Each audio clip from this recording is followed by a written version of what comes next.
늦가을 오후 시골 마을 끝자락에 자리한 낡은 단독주택 마당에서 김말수는 고무신을 질질 끌며 빨랫줄에 걸린 빨래를 걷고 있었다. 70평생을 살아오며 굳어진 그녀의 손은 마치 나무 껍질처럼 거칠었고 허리는 세월의 무게를 견디지 못해 새우처럼 구부러져 있었다. 말순의 집은 마을에서도 가장 낡은 축에 속했다. 담벼락 곳곳에는 금이 가 있었고 대문은 녹슨 철문이 삐걱거리는 소리를 내며 겨우 버티고 있었다. 집 안 곳곳에는 세월의 흔적이 고스란히 남아 있었지만 말수는 단 한 푼도 수리비에 쓰지 않았다.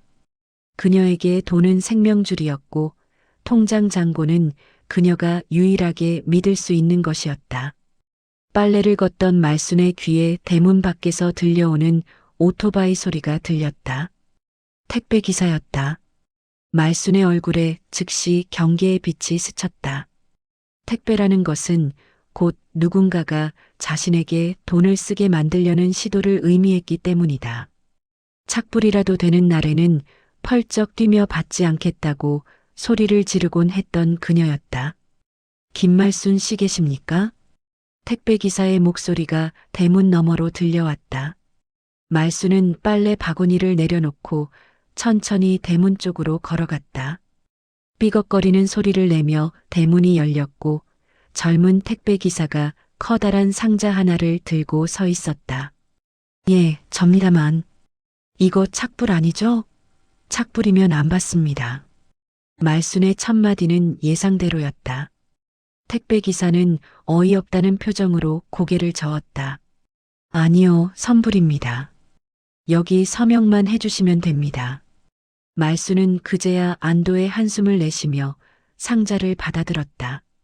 생각보다 무거운 상자였다. 택배 기사가 떠난 후 말수는 상자를 마루에 내려놓고 한참을 바라보았다.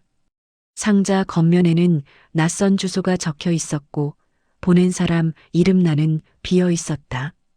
누가 보냈을까? 말수는 상자를 이리저리 살폈다.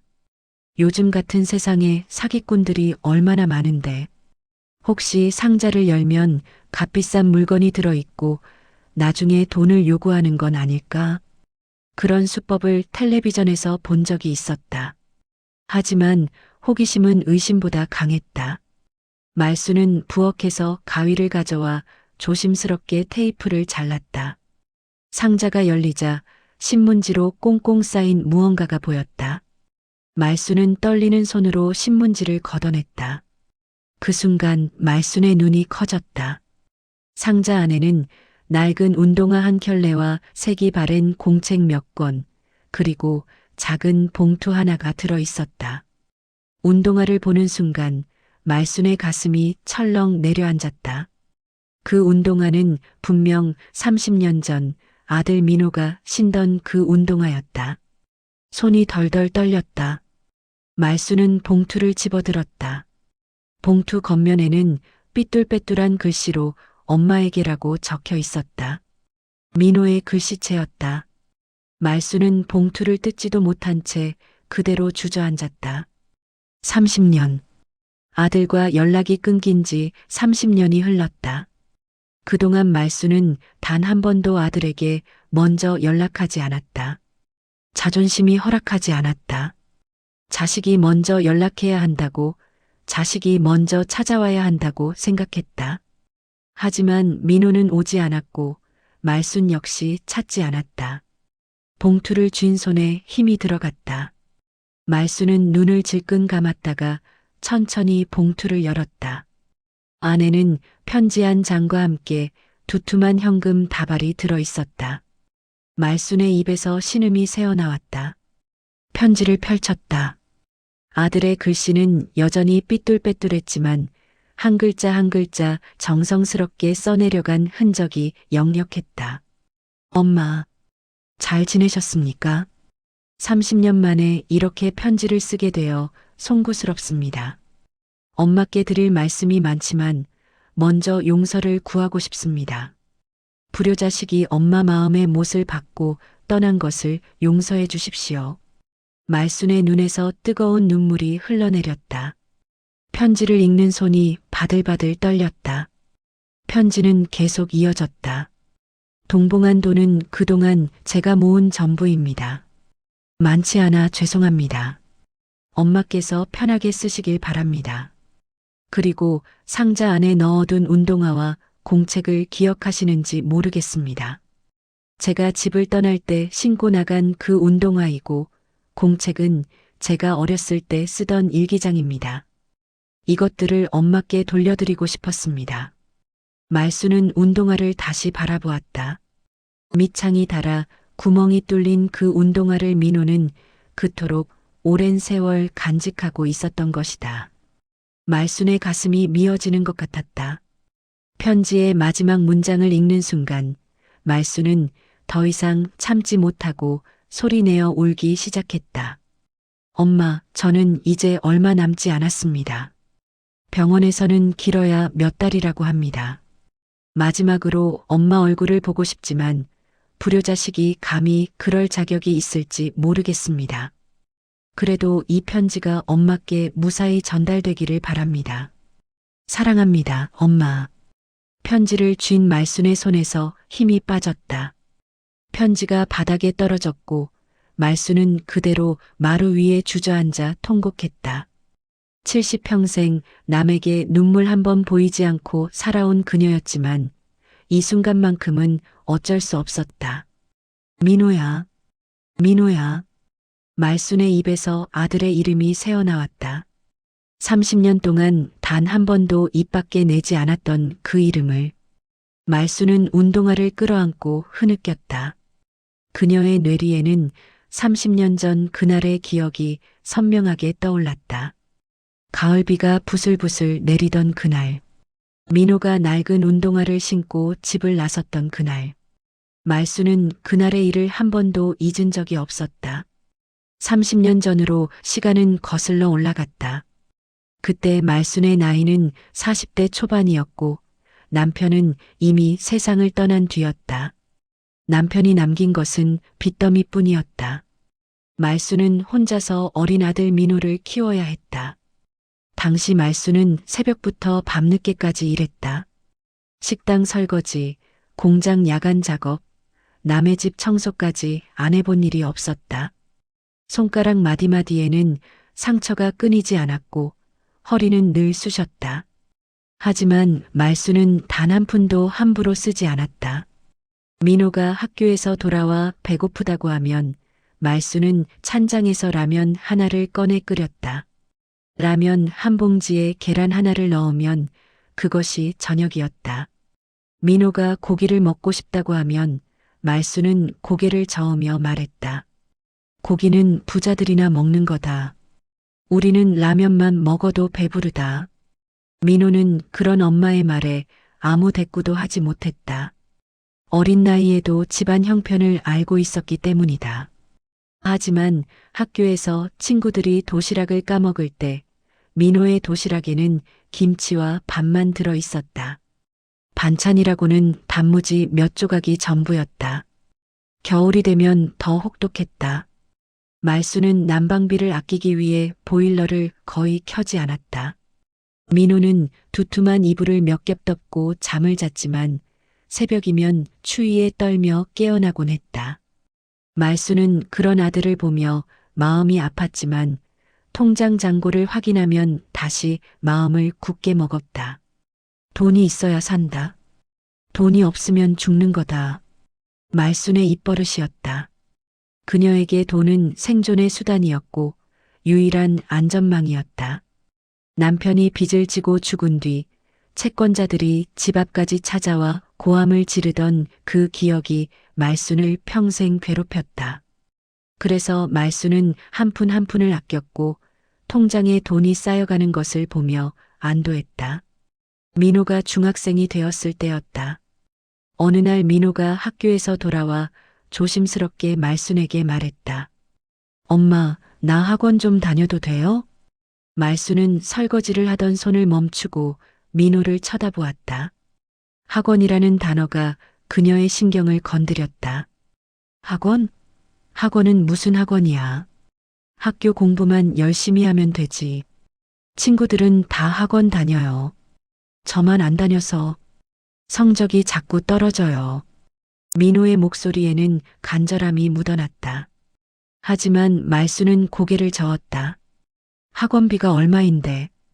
그 돈이면 쌀 몇 가마를 사겠다. 안 돼. 그날 이후로 민호는 학원 이야기를 꺼내지 않았다. 대신 혼자서 늦은 밤까지 책을 보며 공부했다. 하지만 학원을 다니는 친구들과의 격차는 점점 벌어졌다. 민호의 성적은 계속 떨어졌고 그것은 말순에게도 스트레스였다.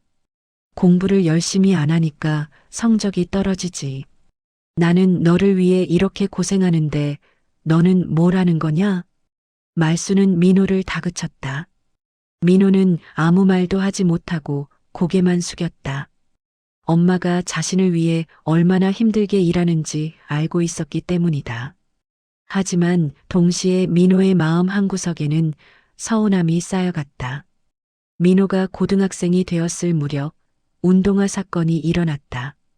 민호가 신던 운동화는 이미 밑창이 다 닳아 구멍이 뚫려 있었다. 비가 오는 날이면 양말이 흠뻑 젖었고 민호는 하루 종일 축축한 양말을 신고 다녀야 했다. 어느 날 민호가 용기를 내어 말순에게 말했다. 엄마, 운동화 좀 사주세요.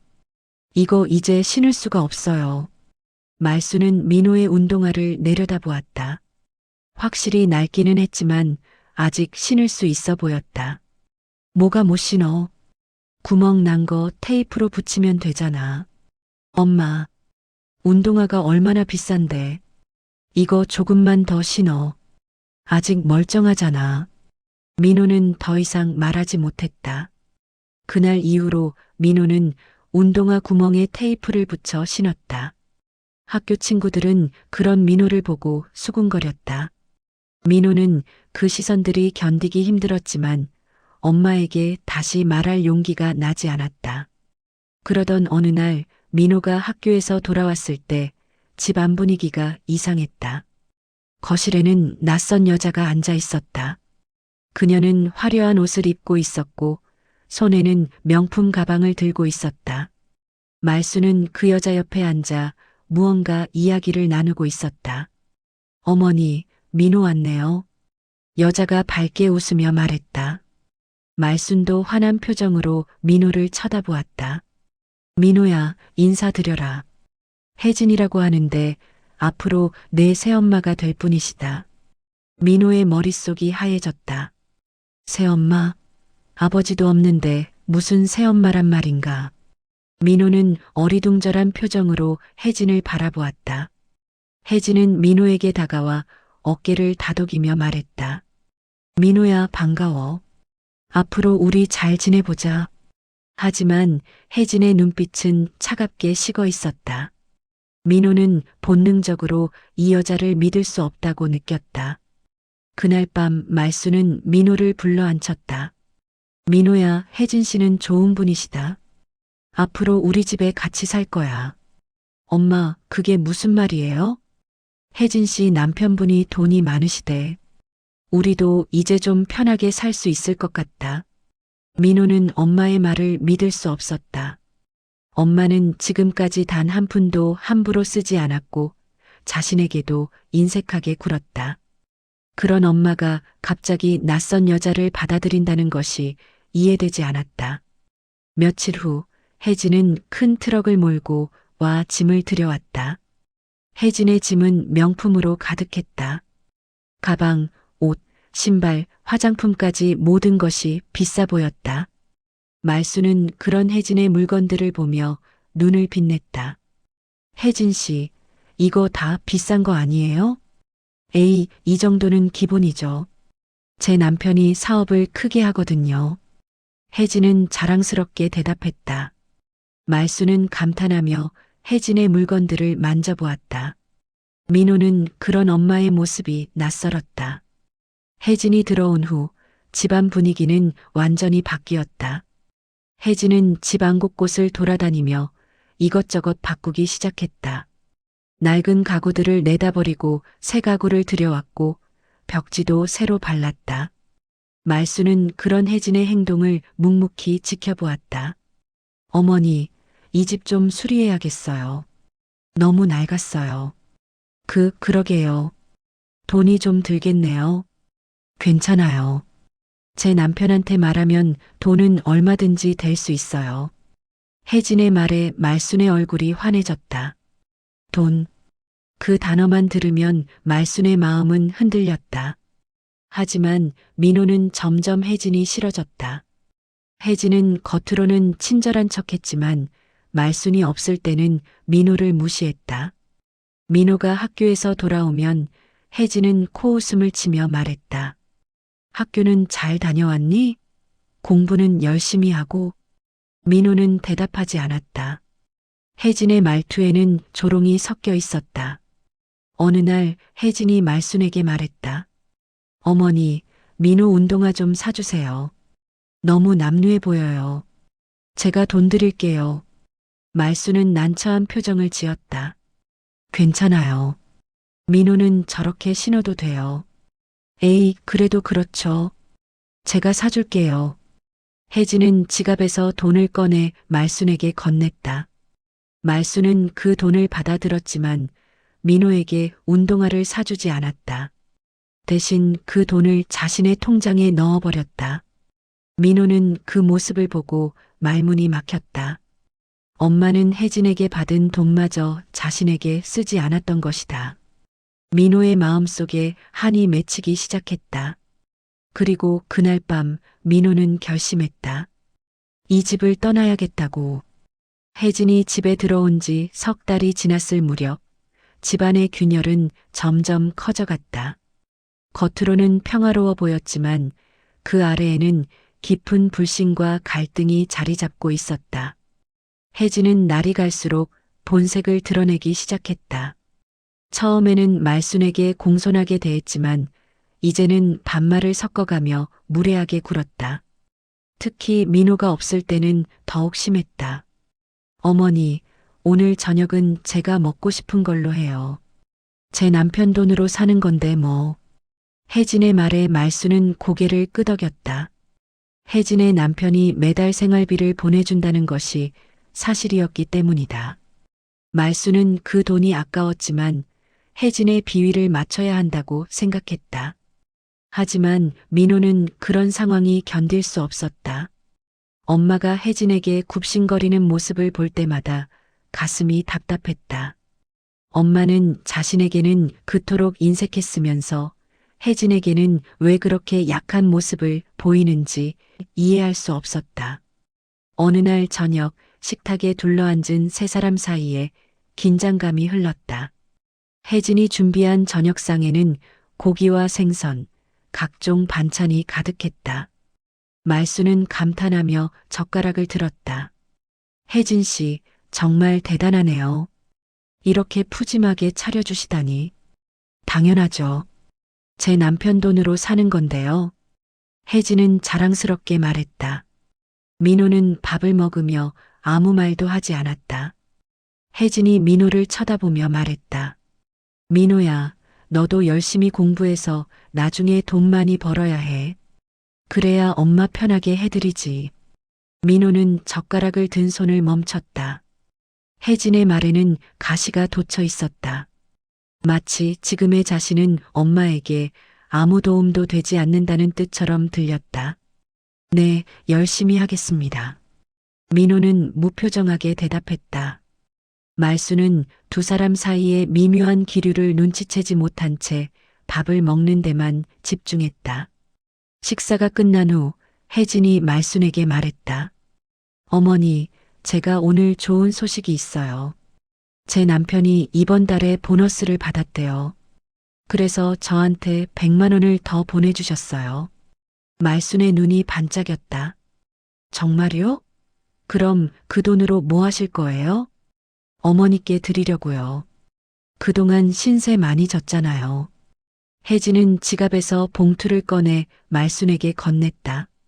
말순은 얼떨떨한 표정으로 봉투를 받아들었다.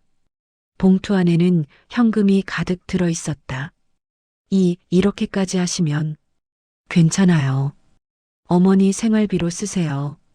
말수는 감격한 표정으로 혜진의 손을 잡았다. 민호는 그 모습을 보며 씁쓸한 미소를 지었다. 엄마는 자신에게는 단 몇 푼도 아까워했으면서 혜진이 주는 돈은 감격하며 받는 것이다. 그날 밤 민호는 방에 누워 천장을 바라보았다. 마음속에 쌓인 감정들이 폭발할 것 같았다. 엄마에 대한 원망, 혜진에 대한 분노, 그리고 자신의 처지에 대한 비참함이 뒤섞여 있었다. 새벽녘 민호는 작은 소리에 잠에서 깼다.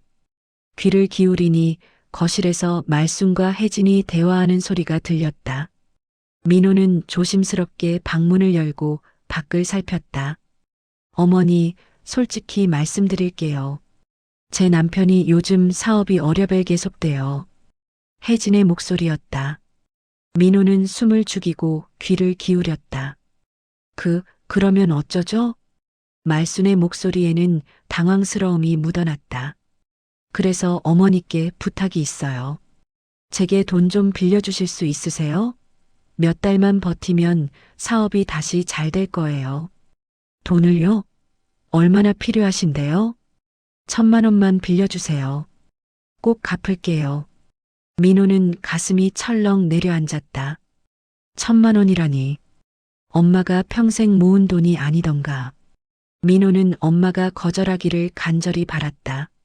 하지만 말순의 대답은 예상 밖이었다. 알겠어요. 내일 은행 가서 찾아올게요. 민호는 믿을 수 없다는 표정으로 고개를 저었다. 엄마는 자신에게는 운동화 한 켤레도 사주지 않으면서 혜진에게는 1,000만 원을 빌려주겠다는 것이다. 다음 날 말순은 정말로 은행에 가서 돈을 찾아왔다. 그리고 혜진에게 건넸다.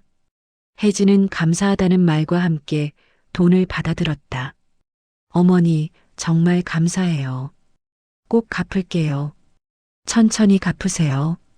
급하지 않아요. 말수는 환하게 웃으며 말했다. 민호는 그 모습을 보며 주먹을 꽉 쥐었다. 그날 이후로 혜진의 태도는 더욱 거만해졌다. 돈을 빌려준 말순에게는 형식적인 감사만 표할 뿐 실제로는 더 무례하게 굴었다. 특히 민호에게는 노골적으로 무시하는 태도를 보였다. 민호야, 너 성적이 얼마나 떨어졌는지 아니? 이러다가 대학도 못 가겠다. 혜진의 말에 민호는 아무 대꾸도 하지 않았다. 말순도 옆에서 한마디 거들었다. 민호야, 혜진 씨 말씀이 맞다. 공부 좀 열심히 해라. 민호의 참을성이 한계에 다다랐다. 엄마는 지금까지 자신을 위해 단 한 푼도 쓰지 않았으면서 이제 와서 공부를 열심히 하라고 한다. 학원도 보내주지 않고 운동화도 사주지 않으면서 무슨 자격으로 그런 말을 하는 것인가. 엄마, 저 이제 참을 수 없어요. 민호가 처음으로 목소리를 높였다. 말순과 혜진이 놀란 표정으로 민호를 쳐다보았다. 민호야, 무슨 소리야? 엄마는 저한테 한 번이라도 제대로 해주신 적이 있어요? 항상 돈만 생각하시잖아요. 이 녀석이 지금. 말순의 얼굴이 붉어졌다. 하지만 민호는 멈추지 않았다. 엄마는 혜진 씨한테는 1,000만 원도 빌려주면서 저한테는 운동화 한 켤레도 안 사주셨어요. 저는 엄마한테 뭐예요? 짐이에요? 민호야, 입 닥쳐. 말순이 소리를 질렀다. 하지만 민호는 이미 폭발한 상태였다. 저 이제 이 집 떠날래요. 이렇게 사느니 차라리 혼자 사는 게 나아요. 민호는 방으로 들어가 짐을 싸기 시작했다. 말순은 황급히 민호의 방으로 따라 들어갔다. 민호야, 진정해. 엄마가 잘못했어. 하지만 민호는 듣지 않았다. 가방에 옷가지를 마구 집어넣으며 말했다. 엄마, 저 이제 안 돌아올 거예요. 엄마는 혜진 씨하고 잘 사세요. 민호야, 제발. 말순의 목소리에 눈물이 섞였다. 하지만 민호는 가방을 메고 방을 나섰다. 거실에서는 혜진이 팔짱을 끼고 서서 비웃듯이 민호를 바라보고 있었다. 민호는 대문을 열고 밖으로 나갔다. 가을비가 부슬부슬 내리고 있었다. 밑창에 구멍 난 운동화로 빗물을 밟으며 민호는 뒤도 돌아보지 않고 걸어갔다. 말수는 대문 앞에 서서 민호의 뒷모습을 바라보았다. 입을 열어 아들을 불러야 한다는 것을 알았지만 자존심이 허락하지 않았다. 그렇게 말수는 아들이 사라지는 것을 그저 지켜보기만 했다. 그날 이후로 민호는 돌아오지 않았다. 말수는 매일 밤 대문 앞에 서서 아들이 돌아오기를 기다렸지만 민호는 나타나지 않았다. 그리고 30년이 흘렀다. 민호가 떠난 지 일주일이 지났을 무렵 말수는 무당집을 찾았다. 마을 어귀에 자리 잡은 작은 굿당이었다. 말수는 평생 무당을 찾아다니며 삶의 해답을 구했다. 남편이 죽었을 때도, 사업이 망했을 때도, 아들이 아팠을 때도 말수는 무당을 찾았다. 굿당 안으로 들어서자 향 냄새가 코를 찔렀다. 무당 박정숙이 제단 앞에 앉아 독경을 하고 있었다. 말수는 조심스럽게 방석 위에 앉아 무당의 독경이 끝나기를 기다렸다. 말순이 왔구만. 무슨 일이요? 정숙이 눈을 뜨고 말순을 쳐다보았다. 말순은 손을 비비며 말했다. 신어머니, 우리 민호가 집을 나갔어요. 돌아올까요? 정숙은 잠시 눈을 감고 무언가를 중얼거렸다. 그리고 고개를 저으며 말했다. 그 아이 팔자에 애군이 꼈어. 당분간은 돌아오지 않을 거요. 하지만 걱정 말어. 시간이 지나면 다시 만날 날이 올 거라. 말수는 안도의 한숨을 내쉬었다. 무당의 말이라면 믿을 수 있었다. 정숙은 계속 말했다. 하지만 말순이 너도 조심해야 해. 집에 들인 그 여자 기운이 좋지 않아. 재물은 가져오지만 화근도 함께 가져오는 팔자여. 말순의 얼굴이 굳었다. 혜진을 말하는 것이었다. 그럼 어쩌면 좋아요? 앵마기를 해야 해. 오늘 내가 부적 하나 그려줄 테니 대문 위에 붙여. 그리고 매일 아침 정화수 떠놓고 비손해야 해. 말수는 고개를 끄덕이며 지갑에서 돈을 꺼냈다. 5만 원권 몇 장을 정숙에게 건넸다. 정숙은 능숙한 손놀림으로 돈을 받아 치마폭에 넣었다. 집으로 돌아온 말수는 정숙이 준 부적을 대문 위에 정성스럽게 붙였다. 그리고 매일 아침 정화수를 떠놓고 두 손을 모았다. 민호가 무사하기를 그리고 다시 돌아오기를 빌었다. 하지만 민호는 돌아오지 않았다. 한 달이 지나고 두 달이 지나고 반년이 지났지만 아들의 소식은 들려오지 않았다. 말수는 가끔 민호의 방문을 열고 안을 들여다보았다. 민호가 남기고 간 책들과 옷가지들이 그대로 있었다. 혜진은 민호가 떠난 후 더욱 기세등등해졌다. 집안의 실권을 완전히 장악한 듯 행동했다. 말수는 혜진의 눈치를 보며 살았다. 혜진이 빌려간 1,000만 원은 아직 갚지 않고 있었지만 말수는 독촉하지 못했다. 어느 날 혜진이 말순에게 말했다. 어머니, 저 이번 주에 점집 가려고 하는데 같이 갈래요? 말순의 눈이 반짝였다. 점집이라는 말에 귀가 솔깃했다. 어디 점집인데요? 시내에 유명한 역술인이 있대요. 사주도 보고 궁합도 봐준대요. 그럼 저도 같이 가겠어요. 민호 일도 물어봐야 하니까. 이틀 후 말순과 혜진은 함께 시내의 점집을 찾았다. 화려한 간판이 걸린 점집 안으로 들어서자 중년의 역술인이 앉아 있었다. 역술인은 두 사람을 보더니 자리를 권했다. 어서 오십시오. 무엇을 보러 오셨습니까? 혜진이 먼저 나섰다. 저는 사업운을 보러 왔어요. 남편 사업이 요즘 잘 안 돼서요. 역술인은 혜진의 사주를 물어보고 잠시 계산을 했다. 그리고 고개를 끄덕이며 말했다. 사업운이 좋지 않네요. 올해는 특히 재물운이 막혀 있어요. 하지만 내년 봄이 되면 풀릴 겁니다. 혜진의 얼굴이 어두워졌다. 역술이는 계속 말했다. 하지만 조심해야 할 게 있어요. 지금 같이 사는 사람 중에 당신과 기운이 맞지 않는 사람이 있어요. 그 사람 때문에 재물이 새나가고 있어요. 혜진이 말순을 슬쩍 쳐다보았다. 말순은 불안한 표정으로 손을 비볐다. 이번에는 말순의 차례였다. 말순은 떨리는 목소리로 물었다. 저는 아들 일을 물어보러 왔어요. 아들이 집을 나간 지 반년이 됐는데 언제 돌아올까요? 역술이는 말순의 사주를 받아 적고 계산을 시작했다. 한참을 계산하던 역술인이 심각한 표정으로 고개를 들었다. 아드님 사주를 보니까 지금 큰 고생을 하고 있네요. 하지만 당분간은 집에 돌아오지 않을 겁니다. 그럼 언제쯤 돌아올까요? 글쎄요. 빠르면 10년, 늦으면 평생 못 볼 수도 있어요. 말순의 얼굴이 하얗게 질렸다. 평생 못 볼 수도 있다니. 역술이는 계속 말했다. 어머님도 조심하셔야 해요. 지금 집에 화기가 들어와 있어요. 앵마기를 제대로 안 하면 큰일 날 수 있어요. 말순은 집으로 돌아오는 내내 멍한 표정이었다. 역술인의 말이 머릿속을 맴돌았다. 평생 민호를 못 볼 수도 있다니. 말순은 가슴이 답답했지만 어쩔 수 없다고 생각했다. 이것이 팔자라면 받아들여야 했다. 그날 밤 말순은 민호의 방에 들어가 앉았다. 민호가 남기고 간 일기장을 꺼내 펼쳤다.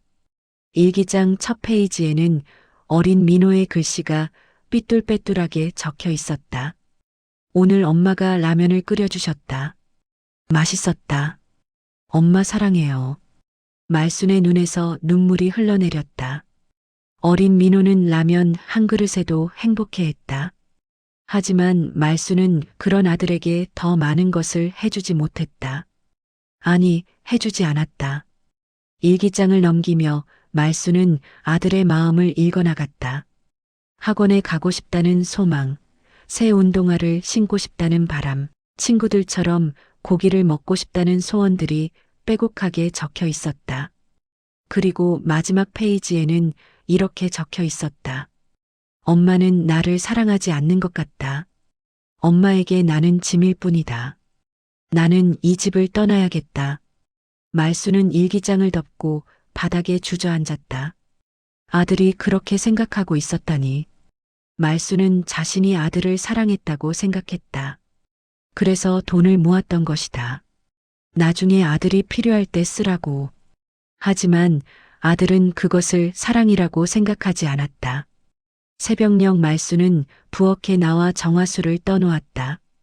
두 손을 모으고 비손을 했다. 민호가 무사하기를, 건강하기를, 그리고 언젠가 돌아오기를 간절히 빌었다. 하지만 동시에 말순은 알고 있었다. 자신이 먼저 아들에게 다가가지 않는 한 아들은 돌아오지 않을 것이라는 것을. 하지만 말순의 자존심은 그것을 허락하지 않았다. 자식이 먼저 찾아와야 한다는 고집, 그리고 자신이 틀리지 않았다는 믿음이 말순을 올가매고 있었다. 한 달 후 혜진이 집을 나갔다. 남편 사업이 완전히 망했고 더 이상 돈이 나오지 않자 혜진은 말순에게 작별 인사도 없이 짐을 싸서 떠났다. 빌려간 1,000만 원도 갚지 않은 채였다. 말순은 텅 빈 집에 혼자 남았다. 남편도 없고 아들도 없고 혜진마저 떠난 집. 말순은 그제야 깨달았다. 자신이 평생 모아온 돈은 아무 의미가 없다는 것을. 돈은 사람을 지킬 수 없었다. 말순은 다시 무당을 찾아갔다. 정숙은 말순을 보더니 한숨을 쉬었다. 그 여자 떠났구만. 내가 뭐라 했어? 재물은 가져오지만 화근도 함께 가져온다고. 신어머니, 이제 어떻게 해야 해요? 민호도 안 돌아오고 혜진도 떠나고. 말순이 인과응보라는 말 들어봤지? 내가 뿌린 대로 거두는 거요.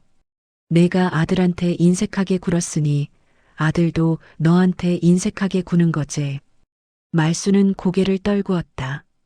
정숙의 말이 가슴에 박혔다. 그럼 어떻게 해야 민호가 돌아와요?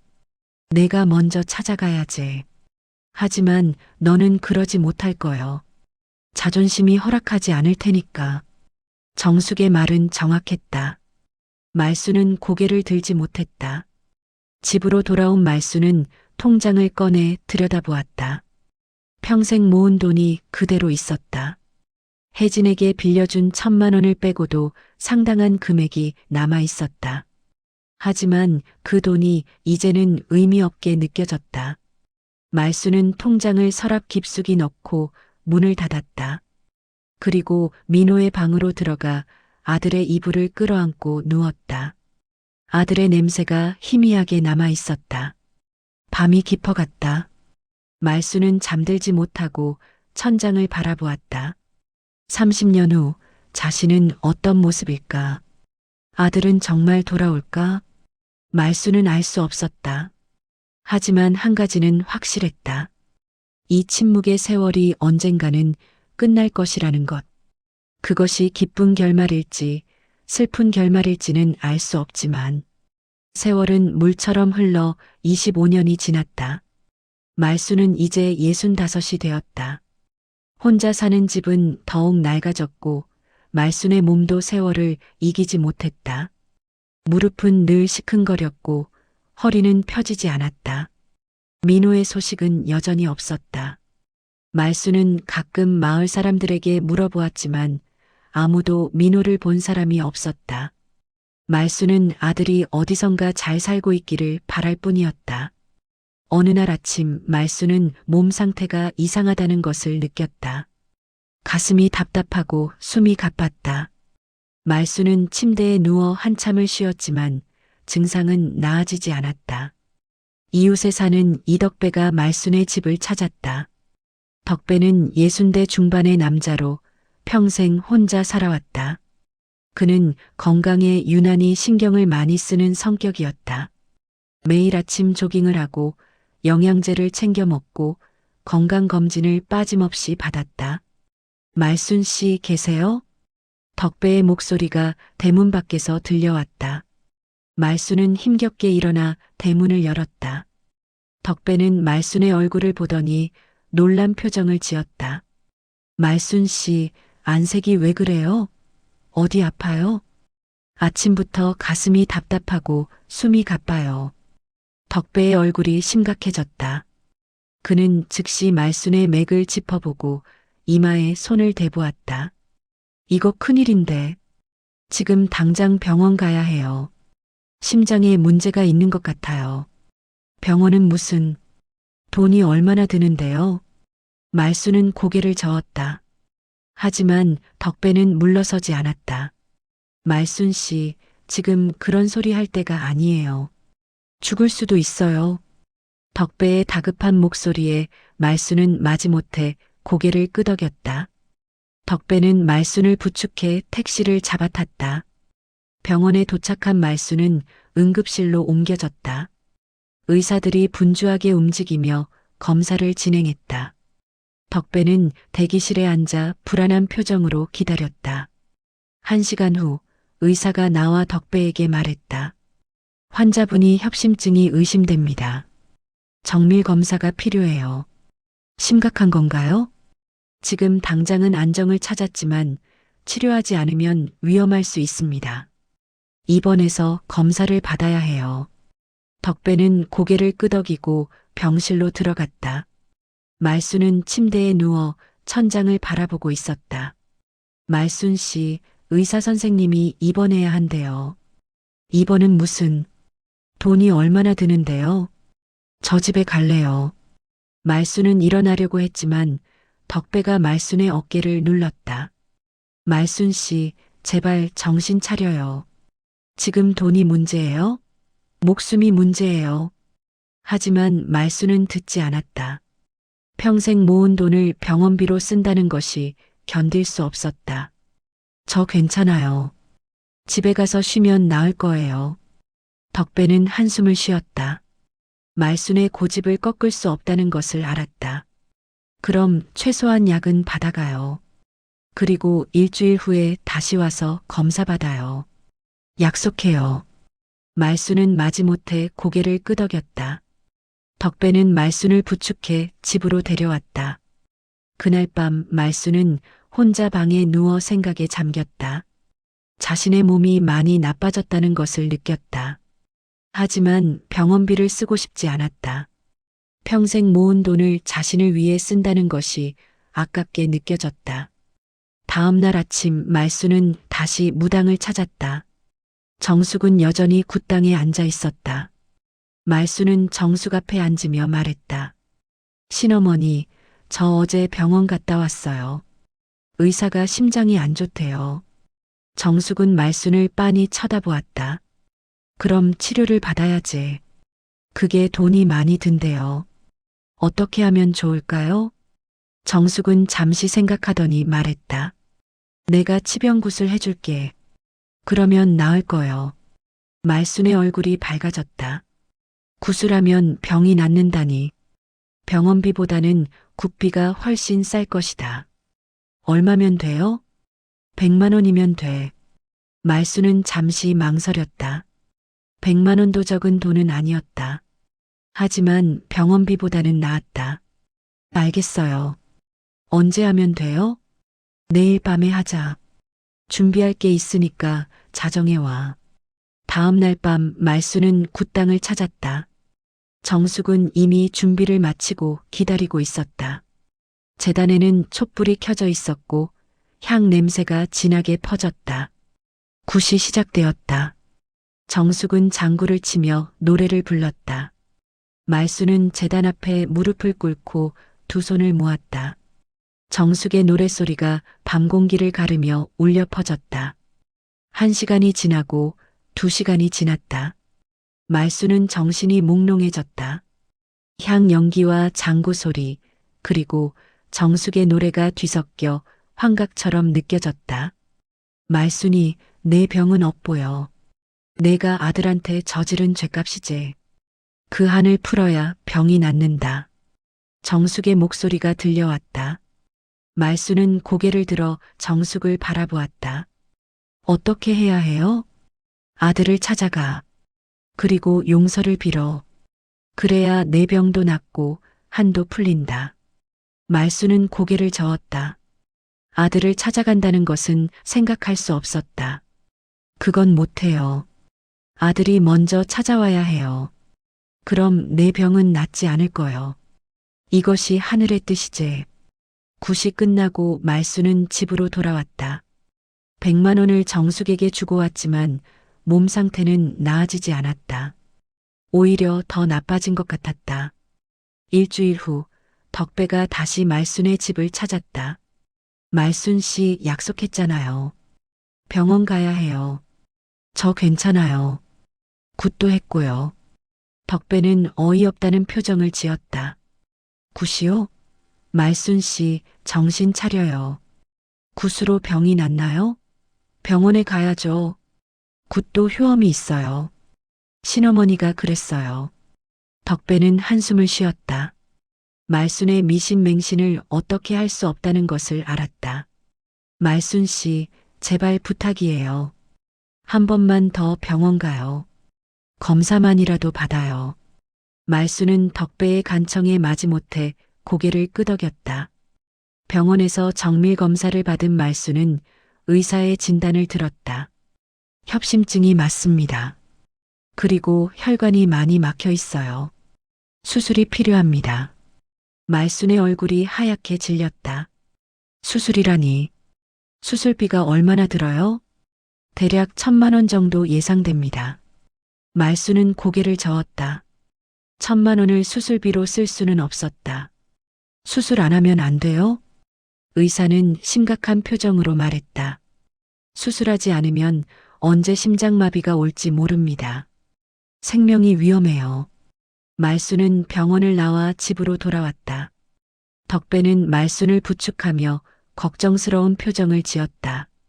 말순 씨 수술 받아야 해요. 돈이 없어요. 통장에 돈 있잖아요. 평생 모은 거. 말수는 고개를 저었다. 그 돈은 만약의 사태를 대비한 것이었다. 자신을 위해 쓸 수 없었다. 덕배는 더 이상 말하지 않았다. 말순의 고집을 꺾을 수 없다는 것을 알았다. 그날 밤 말순은 통장을 꺼내 들여다보았다. 숫자가 빼곡하게 적힌 통장. 평생을 모은 돈. 하지만 이제 그 돈이 무엇을 의미하는지 알 수 없었다. 말수는 통장을 안고 민호의 방으로 들어갔다. 아들의 이불을 끌어안고 눈물을 흘렸다. 이제 자신에게 남은 시간이 얼마 없다는 것을 느꼈다. 하지만 말수는 여전히 아들을 찾아갈 용기가 없었다. 그리고 그것이 자신의 마지막 후회가 될 것이라는 것을 알면서도 말순이 병원에서 돌아온 지 한 달이 지났다. 몸 상태는 계속 나빠졌지만 말순은 여전히 수술을 거부했다. 대신 매일 아침 정화수를 떠놓고 비손을 했다. 하늘이 자신을 살려주기를, 그리고 민호가 돌아오기를 빌었다. 덕배는 매일 말순의 집을 찾아와 안부를 물었다. 그는 말순을 위해 약을 사다 주고 밥을 챙겨주었다. 말순은 덕배에게 고마워하면서도 한편으로는 부담스러워했다. 덕배 씨, 이러지 마세요. 제가 괜찮아요. 말순 씨, 혼자 사는 사람끼리 서로 챙겨야죠. 덕배는 환하게 웃으며 말했다. 하지만 그의 눈에는 걱정이 가득했다. 어느 날 오후 말순은 혼자 마당에 앉아 빨래를 개고 있었다. 갑자기 가슴에 통증이 느껴졌다. 말순은 빨래를 놓고 가슴을 움켜쥐었다. 숨이 가빠지고 식은땀이 흘렀다. 덕배 씨, 덕배 씨. 말순은 희미한 목소리로 덕일개속배를 불렀다. 다행히 덕배가 옆집에 있었고 말순의 목소리를 들었다. 덕배는 황급히 달려왔다. 말순 씨, 말순 씨. 덕배는 말순을 부축해 집 안으로 데려갔다. 그리고 즉시 119에 전화를 걸었다. 여보세요? 환자가 가슴 통증을 호소하고 있어요. 빨리 와주세요. 구급차가 도착했고 말순은 응급실로 이송되었다. 덕배는 구급차를 따라 병원으로 갔다. 응급실에서 응급처치를 받은 말순은 중환자실로 옮겨졌다. 의사가 덕배에게 말했다. 환자분이 심근경색으로 쓰러졌습니다. 지금 당장 수술이 필요해요. 그럼 빨리 수술해 주세요. 보호자 동의가 필요합니다. 가족분이 계신가요? 덕배는 난감한 표정을 지었다. 아들이 있긴 한데 연락이 안 돼요. 제가 대신 동의할 수는 없나요? 가족이 아니면 어렵습니다. 환자분이 직접 동의하셔야 하는데 지금 의식이 없어서. 덕배는 초조하게 중환자실 밖을 서성거렸다. 말순의 아들을 찾아야 했다. 하지만 어디서 어떻게 찾아야 할지 막막했다. 덕배는 말순의 집으로 가서 아들의 흔적을 찾기 시작했다. 민호의 방을 뒤지던 중 오래된 일기장을 발견했다. 일기장을 펼치자 민호의 글씨가 눈에 들어왔다. 덕배는 일기장을 읽으며 민호와 말순 사이에 있었던 일들을 알게 되었다. 말순이 얼마나 인색했는지, 민호가 얼마나 힘들어했는지가 생생하게 적혀 있었다. 일기장 마지막 페이지에는 민호가 떠나기 전날 쓴 글이 있었다. 내일 이 집을 떠난다. 엄마와 함께 사는 것이 너무 힘들다. 하지만 언젠가 성공해서 돌아올 것이다. 그때는 엄마에게 당당하게 말할 수 있을 것이다. 덕배는 일기장을 덮고 한숨을 쉬었다. 민호를 찾아야 했지만 어디서부터 시작해야 할지 알 수 없었다. 병원으로 돌아온 덕배는 의사에게 물었다. 환자분 상태가 어떻습니까? 위급합니다. 빨리 수술하지 않으면 위험해요. 가족분은 아직 못 찾으셨나요? 네, 아들 연락처를 모르겠어요. 환자분 지갑에 명함이나 메모 같은 게 있을 텐데요. 덕배는 말순의 지갑을 살펴보았다. 지갑 안에는 낡은 사진 한 장이 들어 있었다. 어린 민호와 말순이 함께 찍은 사진이었다. 덕배는 사진을 보며 가슴이 아팠다. 지갑 안쪽 주머니를 뒤지던 덕배의 손이 작은 종이 조각에 닿았다. 꺼내보니 전화번호가 적혀 있었다. 그리고 그 옆에 작은 글씨로 민호라고 적혀 있었다. 덕배의 심장이 빨리 뛰었다. 이것이 민호의 전화번호일까? 덕배는 망설이다가 전화를 걸었다. 신호음이 울렸다. 한 번, 두 번, 세 번. 그리고 전화가 연결되었다. 여보세요? 남자의 목소리가 들렸다. 덕배는 떨리는 목소리로 물었다. 혹시 최민호 씨 맞으십니까? 전화 너머에서 잠시 침묵이 흘렀다. 그리고 조심스러운 목소리가 들렸다. 네, 저는 최민호입니다만. 누구시죠? 덕배는 안도의 한숨을 내쉬었다. 저는 이덕배라고 합니다. 어머님 이웃에 사는 사람입니다. 지금 어머님이 위급하신 상황이에요. 병원에 계십니다. 전화 너머에서 무언가 떨어지는 소리가 들렸다. 그리고 민호의 목소리가 다시 들렸다. 이번에는 떨리는 목소리였다. 엄마가 어떻게 되신 거예요? 심근경색으로 쓰러지셨어요. 지금 수술이 필요한데 보호자 동의가 필요해요. 빨리 오실 수 있으세요? 지금 당장 가겠습니다. 어느 병원이에요? 덕배는 병원 주소를 알려주었다. 전화가 끊어진 후 덕배는 중환자실 밖에 앉아 민호를 기다렸다. 3시간 후 병원 복도로 한 남자가 황급히 들어왔다. 40대 중반으로 보이는 남자였다. 얼굴에는 주름이 가득했고 머리카락은 반백이었다. 하지만 눈빛만은 어린 시절 민호와 같았다. 저, 이덕배 씨 계십니까? 덕배는 자리에서 일어났다. 민호 씨 맞으시죠? 네, 엄마는 어디 계세요? 중환자실에 계세요. 의사 선생님이 기다리고 계십니다. 민호는 의사를 만나 상황을 들었다. 그리고 즉시 수술 동의서에 서명했다. 빨리 수술해 주세요. 제발이요. 수술이 시작되었다. 민호는 수술실 밖에 앉아 두 손을 모았다. 덕배는 민호 옆에 앉아 조심스럽게 말을 걸었다. 민호 씨, 어머님이 많이 편찮으셨어요. 그동안 혼자 사시느라. 민호는 고개를 숙인 채 대답했다. 제가 불효자예요. 30년 동안 연락도 안 하고 어머님은 항상 민호 씨를 기다리셨어요. 매일 아침 정화수 떠놓고 비손하시면서요. 민호의 눈에서 눈물이 흘러내렸다. 저는 엄마가 저를 사랑하지 않는다고 생각했어요. 그래서 떠났어요. 그런데 지금 와서 생각해보니 제가 엄마를 이해하지 못했던 거였어요. 덕배는 민호의 어깨를 다독이며 말했다. 이제라도 돌아오신 게 다행이에요. 수술은 5시간이 걸렸다. 수술실 문이 열리고 의사가 나왔다. 수술은 성공적이었습니다. 하지만 환자분 상태가 좋지 않아서 회복에 시간이 걸릴 것 같습니다. 민호는 안도의 한숨을 내쉬었다. 그리고 중환자실로 들어가 어머니를 만났다. 말수는 침대에 누워 있었다. 얼굴은 창백했고 여러 기계에 연결되어 있었다.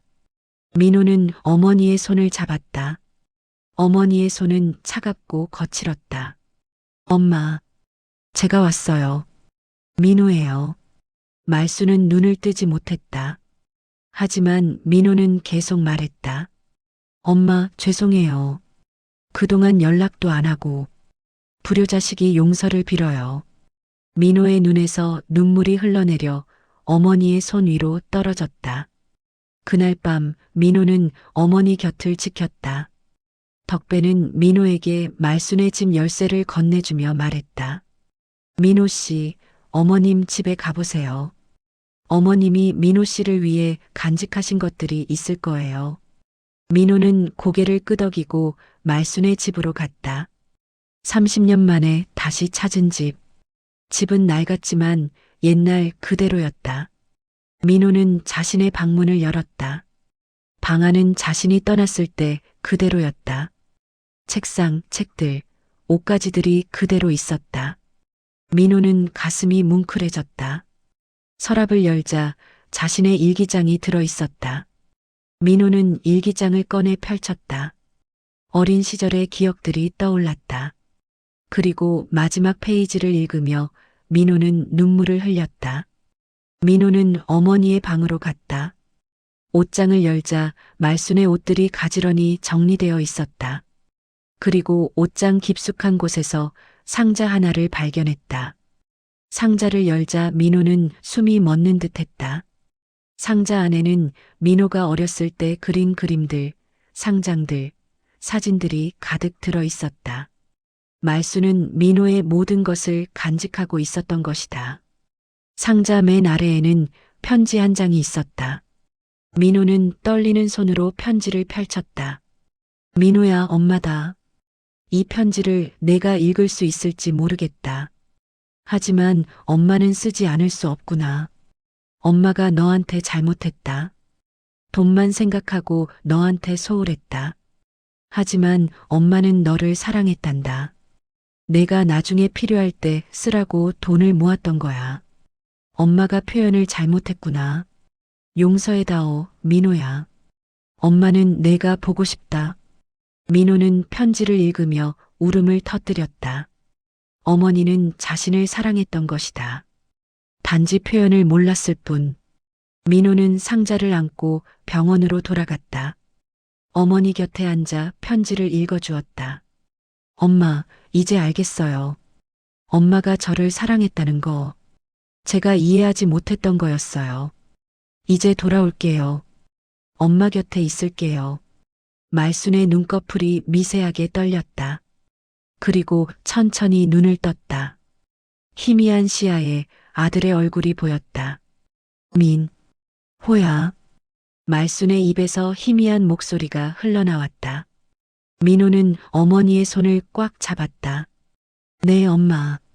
제가 여기 있어요. 말순의 눈에서 눈물이 흘러내렸다. 그리고 희미한 미소를 지었다. 그날 30년 만에 모자는 다시 만났다. 그리고 서로의 한을 풀었다. 말순이 중환자실에서 일반 병실로 옮겨진 것은 수술 일주일 후였다. 의사는 회복 속도가 빠르다며 긍정적인 전망을 내놓았다. 민호는 그 일주일 동안 단 한 번도 병원을 떠나지 않았다. 어머니 곁을 지키며 잠을 청했고 어머니가 깨어나기를 기다렸다. 일반 병실로 옮겨진 첫날, 말순은 완전히 의식을 되찾았다. 눈을 뜨자마자 보이는 것은 창백한 얼굴로 자신을 내려다보는 아들이었다. 말순은 손을 들어 아들의 얼굴을 만져보았다. 꿈이 아니었다. 민호가 정말 돌아온 것이다. 엄마, 깨어나셨어요? 민호의 목소리에 눈물이 섞여 있었다. 말순은 고개를 끄덕이며 입을 열었다. 민호야, 정말 너냐? 네, 엄마. 제가 왔어요. 말순의 눈에서 눈물이 주르르 흘러내렸다. 30년을 기다린 순간이었다. 하지만 동시에 말순은 부끄러움을 느꼈다. 초라한 병실, 낡은 병원복을 입은 자신의 모습이 부끄러웠다. 민호야, 엄마가 이 꼴이 됐구나. 부끄럽다. 말순의 말에 민호는 고개를 저었다. 무슨 말씀을 그렇게 하세요? 엄마가 살아계신 게 중요하죠. 그때 병실 문이 열리고 간호사가 들어왔다. 간호사는 말순의 상태를 확인하고 나서 민호에게 말했다. 보호자님, 환자분 상태가 많이 좋아지셨어요. 조만간 퇴원하실 수 있을 것 같아요.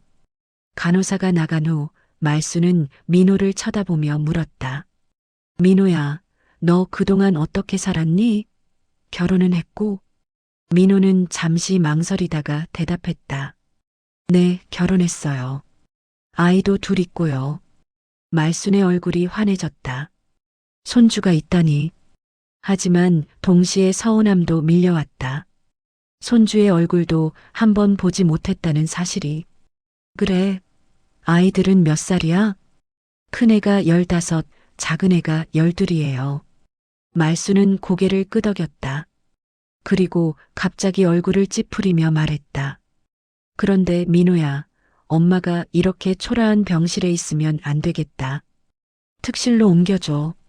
민호는 어리둥절한 표정을 지었다. 엄마, 여기도 충분히 좋은데요. 안 돼. 내 친구들이나 아는 사람들이 문병 오면 어떡하니.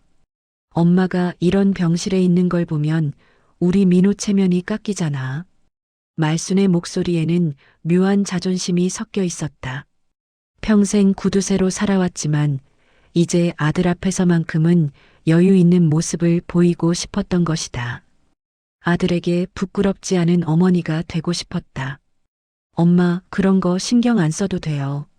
안 돼. 당장 특실로 옮겨. 돈은 엄마가 낼 테니까. 민호는 어머니의 고집을 꺾을 수 없다는 것을 알았다. 결국 병원에 문의해서 특실로 옮겼다. 특실은 넓고 깨끗했다. 소파도 있고 개인 화장실도 있었다. 특실로 옮긴 후 말수는 만족스러운 표정을 지었다. 이래야 우리 민호 어머니답지. 민호는 씁쓸한 미소를 지었다. 어머니는 여전했다. 아니, 어쩌면 변한 것인지도 몰랐다. 예전에는 돈을 아끼려고 인색하게 굴었다면 이제는 아들 앞에서 체면을 세우려고 돈을 쓰겠다는 것이다. 다음 날 덕배가 과일 바구니를 들고 병문안을 왔다.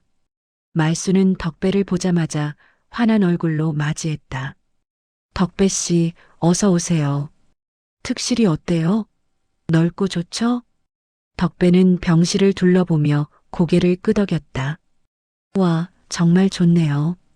근데 말순 씨, 특실은 하루에 20만 원이 넘는데 괜찮으세요? 말순은 손을 휘저으며 말했다. 괜찮아요. 우리 민호가 성공했거든요. 돈 걱정은 없어요. 민호는 당황한 표정으로 어머니를 쳐다보았다.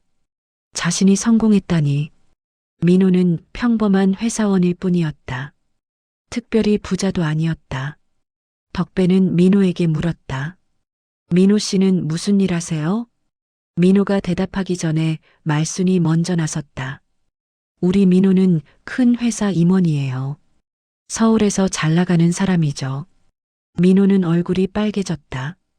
자신은 그저 평범한 과장일 뿐이었다. 하지만 어머니의 말을 부정할 수 없었다. 어머니가 자랑스러워하는 모습을 보니 차마 진실을 말할 수 없었던 것이다. 아, 그러시구나. 대단하시네요. 덕배는 감탄하며 말했다. 하지만 덕배의 눈에는 의심의 빛이 어렸다. 민호의 옷차림이나 분위기가 그렇게 성공한 사람 같아 보이지 않았기 때문이다. 덕배가 돌아간 후 민호는 어머니에게 조심스럽게 말했다. 엄마, 저는 임원이 아니에요. 그냥 평범한 회사원이에요. 말수는 손을 흔들며 말했다. 괜찮아. 엄마는 내가 뭘 하든 자랑스럽단다.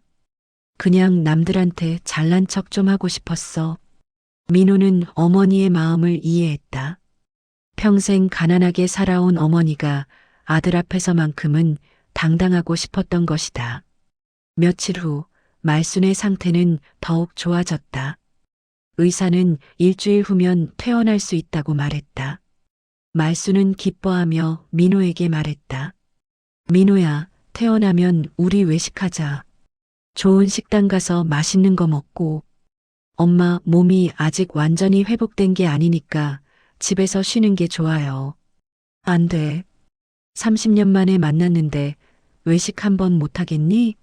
엄마가 낼 테니까 걱정 마. 민호는 더 이상 반대하지 않았다.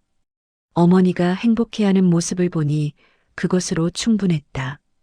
퇴원 전날 밤 말수는 민호와 둘이서 병실에 앉아 이야기를 나눴다. 30년 동안 하지 못했던 이야기들이 쏟아져 나왔다. 말수는 민호에게 그동안 어떻게 살았는지 물었고 민호는 자신의 이야기를 들려주었다. 민호는 집을 떠난 후 건설 현장에서 일하며 돈을 모았다고 했다. 밤에는 학원에 다니며 검정고시를 받고 대학도 야간으로 다녔다. 졸업 후에는 작은 회사에 취직했고 지금은 그럭저럭 안정된 삶을 살고 있다고 했다. 고생 많았구나, 민호야. 말순의 목소리에 미안함이 묻어났다. 민호는 고개를 저었다. 아니에요, 엄마. 덕분에 강해졌어요. 엄마 덕분이에요. 말순은 민호의 손을 꽉 잡았다. 민호야, 엄마가 미안하다. 너한테 잘 못해줘서. 엄마, 이제 그런 얘기하지 마세요. 다 지난 일이에요. 두 사람은 한참을 이야기를 나눴다. 밤이 깊어갔지만 둘은 잠들지 않고 서로의 이야기를 들었다. 다음 날 아침 퇴원 준비를 하던 중 병실 문이 열렸다. 예상치 못한 사람이 들어왔다. 바로 박혜진이었다. 혜진은 여전히 화려한 옷을 입고 있었다. 명품 가방을 들고 짙은 화장을 한 그녀는 예전 그대로였다. 혜진은 병실 안을 둘러보다가 말순을 발견하고 환하게 웃었다. 어머니, 오랜만이에요. 말순의 얼굴이 굳었다. 30년 전 돈을 빌려가고 사라진 그 여자. 말순은 혜진을 쳐다보며 차갑게 말했다. 당신은 여기 왜 왔어요? 혜진은 아랑곳하지 않고 병실 안으로 들어왔다. 어머니 아프시다는 소식 들었어요. 그래서 문병 왔죠. 민호도 여기 있네요. 민호는 혜진을 쳐다보며 인상을 찌푸렸다. 혜진이야말로 집안을 망친 장본인이었다. 혜진 씨, 지금 무슨 낯짝으로 여기 온 거예요? 혜진은 태연하게 웃으며 말했다. 에이, 그런 말 하지 마세요. 다 옛날 일이잖아요. 저도 어머니 걱정돼서 왔어요. 말순은 혜진을 보며 분노가 치밀었다. 하지만 동시에 아들 앞에서 초라한 모습을 보이고 싶지 않았다. 말순은 억지로 미소를 지으며 말했다. 그래요. 오셨으면 앉으세요. 민호는 어머니의 태도가 이해되지 않았다. 하지만 말순은 혜진 앞에서 당당한 모습을 보이고 싶었던 것이다. 혜진은 소파에 앉으며 말했다. 어머니, 특실 쓰시네요. 역시 민호가 성공했나 봐요. 말순은 고개를 치켜들며 대답했다. 당연하죠. 우리 민호는 큰 회사 임원이에요. 이 정도는 아무것도 아니죠. 혜진은 민호를 쳐다보며 눈을 반짝였다. 와, 대단하네요. 역시 민호는 달라요. 민호는 불편한 표정으로 아무 말도 하지 않았다.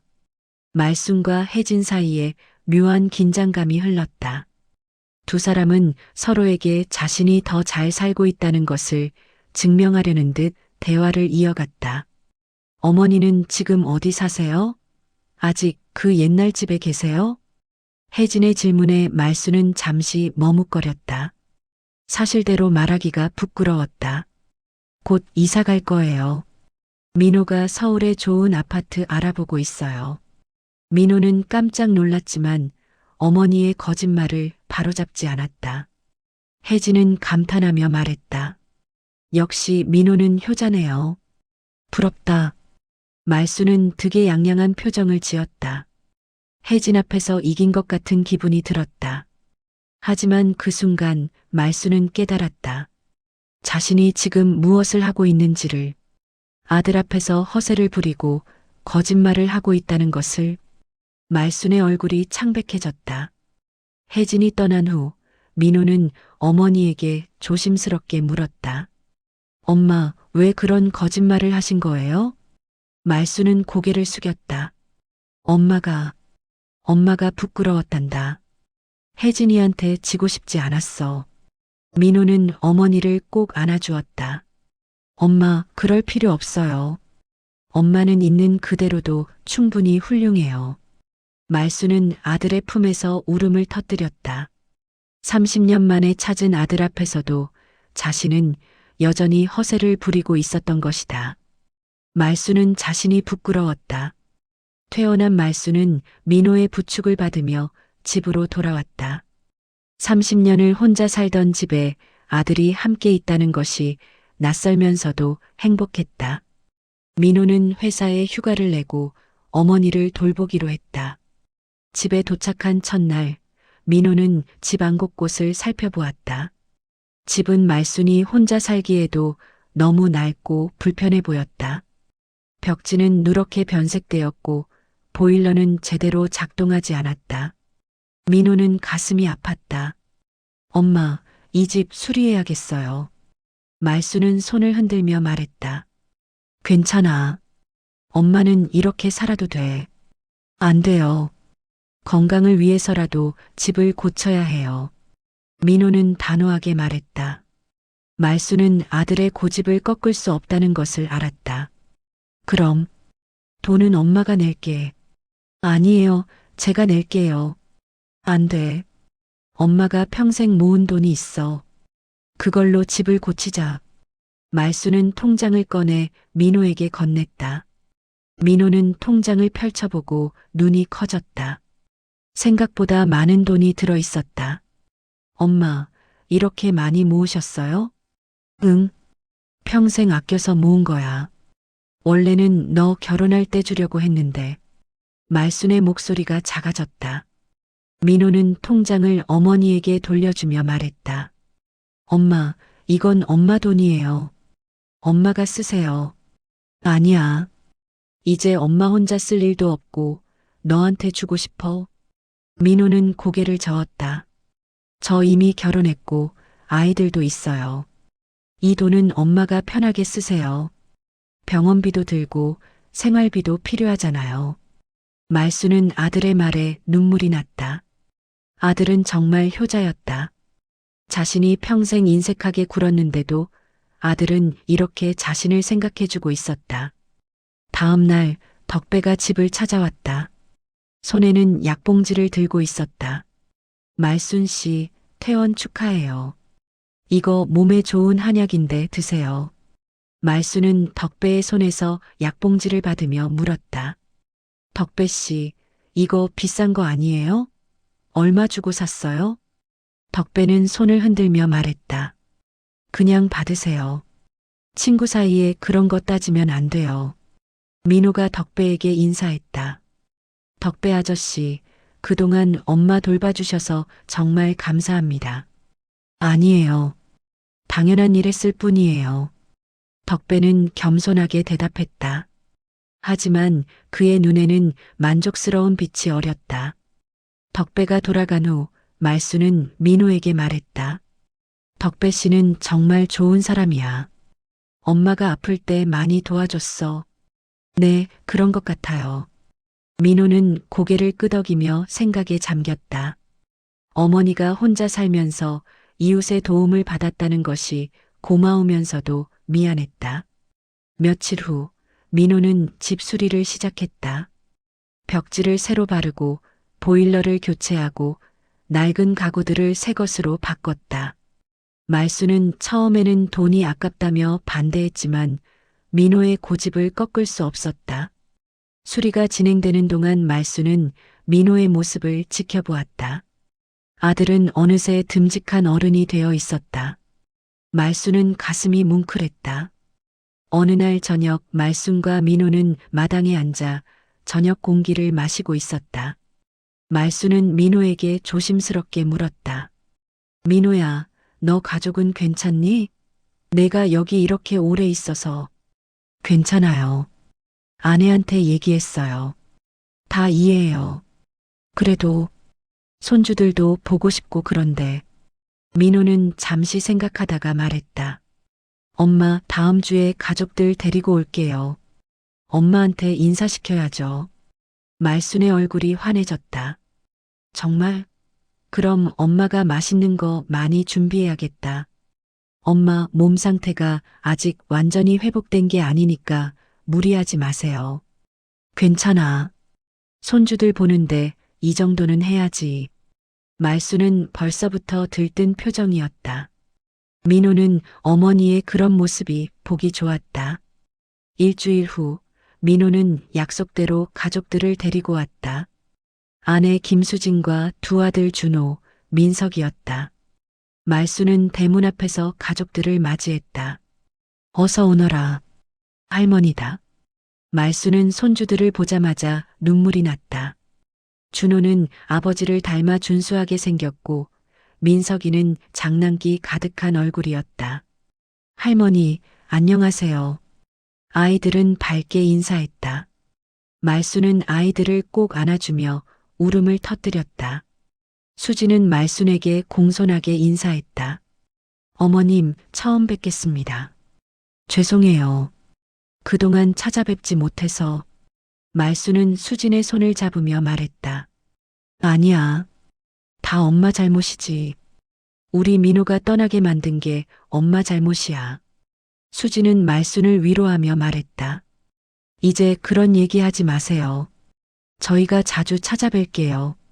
가족들은 집 안으로 들어갔다. 말수는 며칠 전부터 준비한 음식들을 상에 차렸다. 갈비찜, 잡채, 전, 나물 등 온갖 음식이 가득했다. 와, 할머니가 이거 다 만드셨어요? 준호가 감탄하며 물었다. 말수는 뿌듯한 표정으로 고개를 끄덕였다. 응. 할머니가 너희 오는 거 너무 기다렸거든.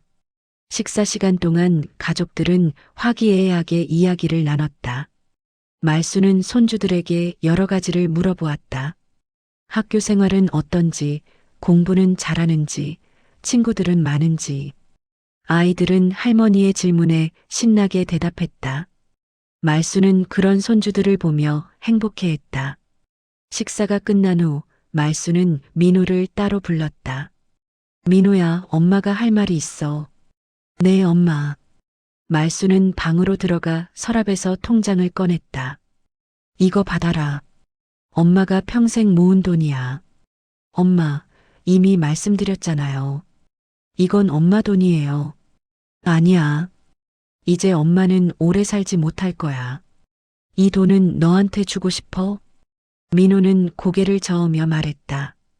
엄마, 무슨 말씀을 그렇게 하세요? 엄마는 앞으로 오래 사셔야 해요. 민호야, 엄마 말 들어. 이 돈으로 아이들 교육비도 쓰고 집도 사고 그래. 민호는 어머니의 진심을 느꼈다. 하지만 통장을 받을 수 없었다. 엄마, 저는 이 돈이 필요 없어요. 제가 벌어서 아이들 키울 수 있어요.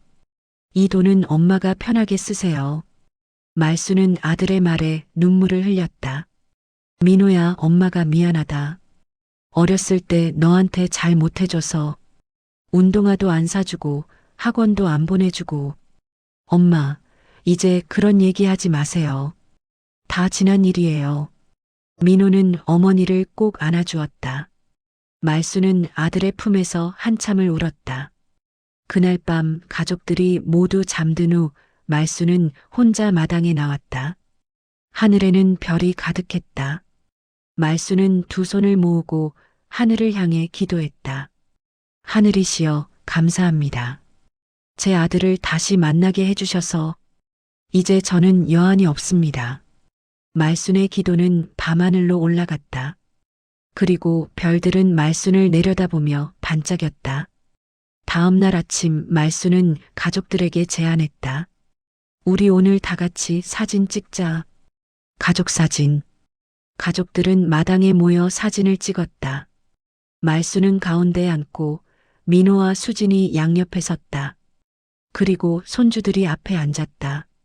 하나, 둘, 셋. 카메라 셔터 소리가 울렸다.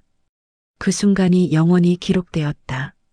사진을 찍은 후 말수는 민호에게 약속을 했다. 민호야, 엄마 약속할게. 이제 허세 부리지 않고 있는 그대로 살게. 그리고 너한테 솔직하게 살게. 민호도 어머니에게 약속했다. 저도 약속할게요, 엄마. 앞으로 자주 찾아올게요. 그리고 엄마를 혼자 두지 않을게요. 두 사람은 서로를 꼭 안아주었다. 30년의 한이 그렇게 풀려갔다. 하지만 말수는 알고 있었다. 자신에게 남은 시간이 얼마 없다는 것을. 의사의 말처럼 심장은 언제 멈출지 모르는 상태였다. 하지만 말수는 두렵지 않았다. 아들을 다시 만났고 손주들도 봤고 가족 사진도 찍었으니까.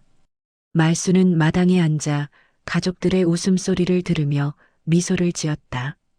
이제 정말 여한이 없었다. 민호의 가족이 돌아간 후 말수는 다시 혼자가 되었다. 하지만 예전의 외로움과는 달랐다. 이제는 언제든 아들에게 전화할 수 있었고 손주들의 목소리를 들을 수 있었다.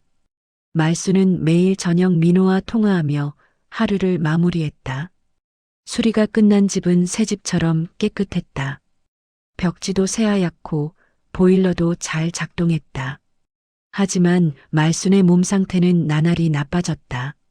가슴 통증이 자주 찾아왔고 숨쉬기가 힘들었다. 어느 날 아침 덕배가 집을 찾았다. 그는 말순의 얼굴을 보더니 걱정스러운 표정을 지었다. 말순 씨, 안색이 안 좋아요. 병원 가봐야 하는 거 아니에요? 말순은 손을 흔들며 말했다. 괜찮아요. 나이 들면 다 이런 거죠 뭐. 그래도 검사는 받아봐야죠. 제가 모셔다 드릴게요. 덕배는 고집스럽게 말했다. 말수는 덕배의 성화에 못 이겨 병원에 갔다. 병원에서 검사를 받은 말수는 의사의 진단을 들었다. 심장 상태가 많이 나빠졌습니다. 약을 드시고 계신가요? 네, 열심히 먹고 있어요. 약만으로는 한계가 있어요. 정기적으로 병원에 오셔서 검사를 받아야 합니다. 말수는 고개를 끄덕였다. 하지만 마음속으로는 이미 알고 있었다. 자신의 시간이 얼마 남지 않았다는 것을. 병원에서 돌아온 말수는 민호에게 전화하지 않았다. 아들을 걱정시키고 싶지 않았다. 대신 혼자 방에 앉아 생각에 잠겼다. 자신이 죽으면 무엇을 남길 수 있을까? 돈은 있었다. 하지만 돈만으로는 부족했다. 말수는 아들에게 마지막으로 무언가를 남기고 싶었다. 며칠 후 말수는 마을 문구점에 가서 편지지를 샀다. 그리고 집으로 돌아와 책상 앞에 앉았다. 떨리는 손으로 펜을 들고 편지를 쓰기 시작했다. 사랑하는 내 아들 민호에게. 말수는 한 글자 한 글자 정성스럽게 써내려갔다. 그동안 하지 못했던 말들, 미안했던 마음, 고마웠던 순간들을 모두 담았다. 민호야, 엄마는 평생 너한테 미안하다. 가난하다는 핑계로 너한테 인색하게 굴었던 것을. 하지만 엄마는 너를 사랑했단다. 단지 표현을 몰랐을 뿐이야. 엄마가 돈을 모은 이유는 내가 나중에 힘들 때 쓰라고 모은 거야. 하지만 그것이 잘못된 사랑이었다는 것을 이제 알겠구나. 편지는 계속 이어졌다. 말수는 자신의 인생을 회고하며 후회와 감사를 담아 편지를 썼다. 민호야, 엄마는 이제 곧 떠날 것 같다. 하지만 두렵지 않아. 내를 다시 만났으니까. 손주들도 봤으니까. 이제 엄마는 편안하게 눈을 감을 수 있을 것 같구나. 부탁이 하나 있다. 엄마가 평생 모은 돈은 내가 아이들 교육비로 써라. 그리고 가끔 엄마를 생각해다오. 사랑한다. 내 아들아. 편지를 다 쓴 말수는 봉투에 넣어 서랍 깊숙이 넣어두었다. 그리고 통장도 함께 넣었다. 다음 날 말수는 덕배를 불렀다. 덕배 씨, 부탁이 하나 있어요. 뭔데요? 말씀하세요. 제가 만약에 무슨 일이 생기면 민호한테 연락해 주세요. 그리고 제 방 서랍에 편지가 있어요. 그것 좀 전해주세요. 덕배는 불길한 예감이 들었다. 말순 씨, 무슨 일 있어요? 왜 갑자기 그런 말을? 아니에요. 그냥 만약을 대비해서요. 약속해 주세요. 덕배는 말순의 진지한 눈빛을 보며 고개를 끄덕였다. 알겠어요. 약속할게요. 일주일 후 말수는 다시 가슴 통증을 느꼈다. 이번에는 예전보다 훨씬 심했다. 말수는 침대에 누워 천장을 바라보았다. 의식이 흐려지는 것을 느꼈다. 말수는 힘을 내어 전화기를 들었다. 민호에게 전화를 걸었다. 여보세요? 엄마. 민호의 목소리가 들렸다. 말수는 희미한 목소리로 말했다. 민호야. 엄마야. 엄마, 무슨 일이에요? 목소리가 왜 그래요? 민호야. 엄마 사랑해. 엄마, 엄마. 민호의 다급한 목소리가 들렸다. 하지만 말수는 더 이상 대답할 수 없었다. 전화기가 손에서 떨어졌다. 민호는 즉시 덕배에게 전화를 걸었다. 덕배는 황급히 말순의 집으로 달려갔다. 그리고 119에 신고했다. 구급차가 도착했고 말순은 병원으로 이송되었다. 민호도 급히 내려왔다. 하지만 말순은 의식을 되찾지 못했다. 의사는 민호에게 말했다. 환자분이 심정지로 쓰러지셨습니다. 지금 중환자실에 계세요. 민호는 중환자실 밖에서 어머니를 기다렸다. 덕배도 함께 기다렸다. 사흘이 지나고 말수는 기적적으로 의식을 되찾았다. 하지만 몸 상태는 매우 좋지 않았다. 민호는 어머니 곁으로 달려갔다. 엄마, 깨어나셨어요? 말수는 희미하게 눈을 떴다. 아들의 얼굴이 보였다. 민호야. 네, 엄마. 제가 여기 있어요. 말수는 아들의 손을 꽉 잡았다. 민호야. 엄마 편지. 읽어. 엄마, 편지는 나중에 읽을게요. 지금은 쉬세요. 아니야. 지금. 읽어줘. 민호는 덕배를 보았다. 덕배는 고개를 끄덕이며 집에 가서 편지를 가져왔다. 민호는 어머니 곁에 앉아 편지를 펼쳤다. 그리고 읽기 시작했다. 사랑하는 내 아들 민호에게. 민호의 목소리가 떨렸다. 편지를 읽으며 눈물이 흘러내렸다. 말수는 아들이 편지를 읽는 모습을 바라보며 미소를 지었다. 이제 정말 마지막이라는 것을 알았다. 편지를 다 읽은 민호는 어머니를 꼭 안아주었다. 엄마 사랑해요. 정말 사랑해요. 엄마도 사랑한다. 민호야. 말수는 마지막 힘을 다해 말했다. 그리고 천천히 눈을 감았다. 민호는 어머니를 부르며 울음을 터뜨렸다. 엄마, 엄마. 하지만 말수는 대답하지 않았다. 그녀는 평화롭게 눈을 감은 채였다. 일주일 후 말순의 장례식이 치러졌다. 마을 사람들이 모두 조문을 왔다. 덕배는 눈물을 흘리며 말순을 떠나보냈다. 장례식이 끝난 후 민호는 어머니의 집을 정리했다. 어머니가 평생 간직했던 물건들을 하나하나 살펴보았다. 그리고 어머니의 사랑을 느꼈다. 민호는 어머니의 통장을 열어보았다. 그리고 놀랐다. 통장에는 생각보다 훨씬 많은 돈이 들어 있었다. 어머니가 평생을 아껴서 모은 돈이었다. 민호는 통장을 꼭 안고 울었다. 어머니는 자신을 위해 평생을 희생했던 것이다. 민호는 어머니의 유언대로 그 돈으로 아이들의 교육비를 마련했다. 그리고 남은 돈으로 어머니를 위한 추모비를 세웠다. 추모비에는 이렇게 적혀 있었다. 사랑하는 어머니 김말순. 당신의 사랑은 영원히 우리 마음속에 살아 있습니다. 민호는 추모비 앞에 서서 어머니를 그리워했다. 그리고 다짐했다. 어머니처럼 자식들을 사랑하겠다고. 하지만 어머니의 실수는 반복하지 않겠다고. 민호는 아이들에게 어머니의 이야기를 들려주었다. 어머니가 얼마나 힘들게 살았는지, 그리고 얼마나 자신을 사랑했는지를. 아이들은 할머니의 이야기를 들으며 눈물을 흘렸다. 그리고 할머니를 기억하겠다고 약속했다. 세월이 흘러 민호도 나이가 들었다. 하지만 어머니에 대한 기억은 여전히 선명했다. 민호는 가끔 어머니의 집을 찾았다. 그리고 마당에 앉아 어머니를 그리워했다. 어느 날 민호는 손주를 안고 어머니의 집을 찾았다. 손주는 민호를 닮아 준수하게 생겼다.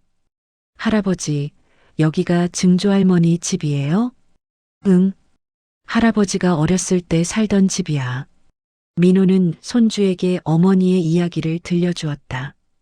어머니가 얼마나 훌륭한 사람이었는지를 손주는 진지하게 들었다. 그리고 물었다. 할아버지, 증조할머니는 할아버지를 사랑하셨어요?